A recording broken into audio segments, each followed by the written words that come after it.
Lungsod ng Coronadal magiging first-class city na. Mga BPATs at civilian volunteer na nakahuli ng magnanakaw, binigyang parangal at insentibo. Food packs ipinamahagi sa mga barangay sa lungsod ng Tacurong. Yan ang ulo ng mga balita sa Soxergen Headliners.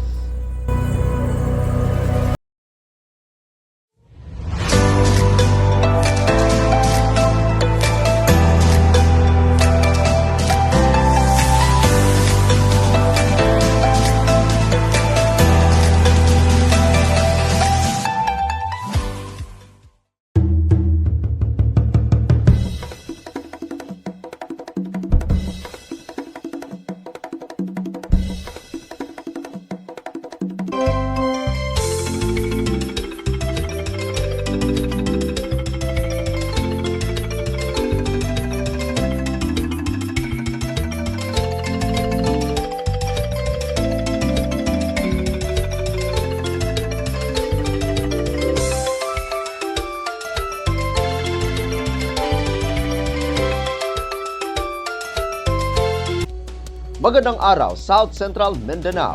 Narito na ang mga pangunahing balita sa Soxergen Headliners ngayong Mayo 6, taon 2024. Lungsod ng Coronadal magiging first-class city na. Narito ang ulat.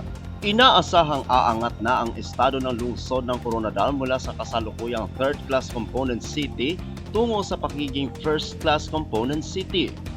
Ito ang ipinahayag ni Coronadal City Mayor Attorney Eliodo U. Ojena sa kanyang talumpati sa flag ceremony and Monday convocation nitong ika-6 ng Mayo taong kasalukuyan. Ayon sa mga probisyon ng Republic Act No. 11964, kinakailangang umabot ng 1.3 billion pesos ang annual income ng isang lungsod sa loob ng 3 taon bago ito maiproklama bilang first-class city.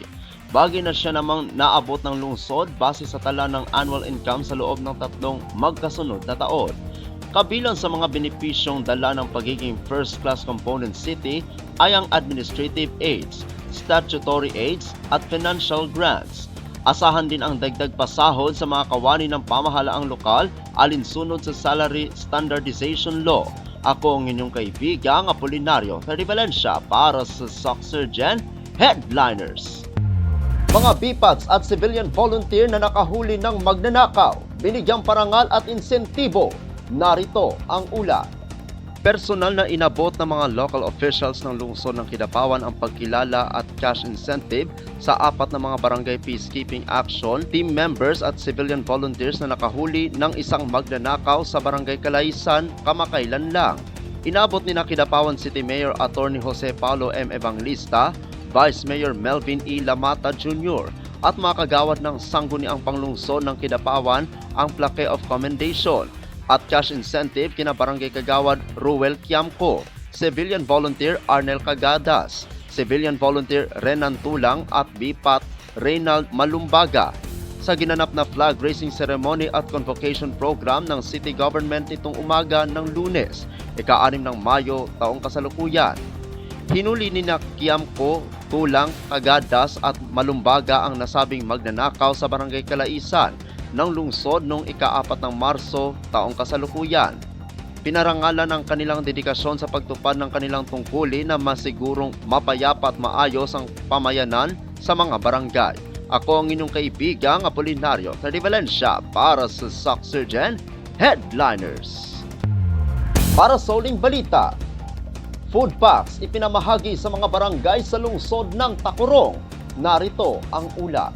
Dahil sa problemang dulot ng El Nino sa lungsod ng Tacurong at pagdeklara ng state of calamity ng lalawigan ng Sultan Kudarat, pinangunahan ni City Mayor Joseph George L. Lechoncito MDDPA ang pagbibigay ng food pack assistance ngayong araw, ika-6 ng Mayo taong kasalukuyan sa mga apektadong pamilya mula sa 6 na barangay ng lungsod ng Tacurong. Ang Barangay New Pasay, Barangay Rahamuda, Barangay Baras, Barangay Lancheta, Barangay Upper Katungal at Barangay Kalian. Naging katuwang ng alkalde ang tanggapan ng DSWD Region 12, City Disaster Risk Reduction Management Office, City Social Welfare and Development Office, City Agricultural Services Office, City Mayor's Office at ilang mga city councilors.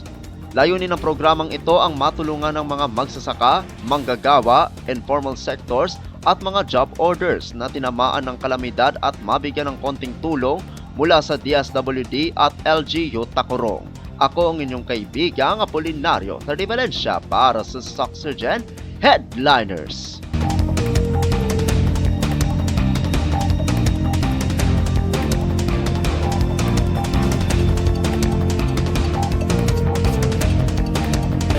Atin ang kabuuan mga balita sa araw na ito.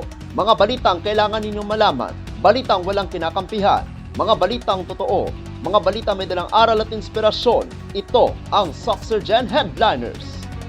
Hanggang bukas, maraming salamat at magandang araw, kaibigan.